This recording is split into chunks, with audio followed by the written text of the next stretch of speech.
По 44-ти пат на Попова шапка се реализира Снежниот град во организација на Детскиот културен центар од Карпош.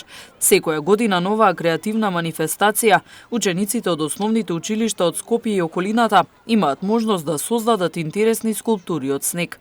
Снежниот град се сработува од вчерашниот ден, а ќе трае до 21 февруари.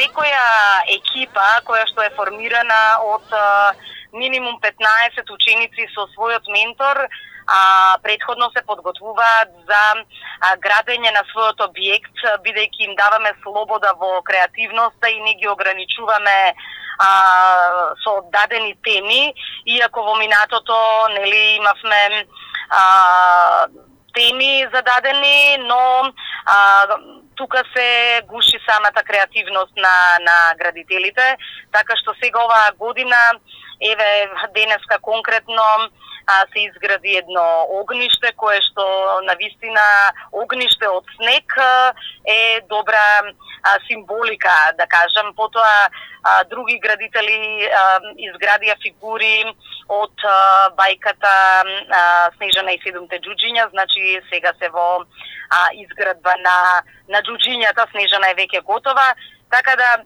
им даваме слобода на градителите да си ја искажат својата креативност.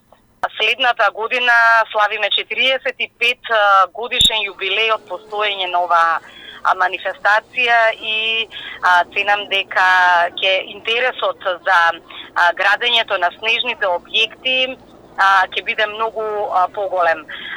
Драго ми е што еве има интерес секоја година и традицијата нема да ја прекинуваме. Годинава овој настан е поддржан и од Министерството за култура.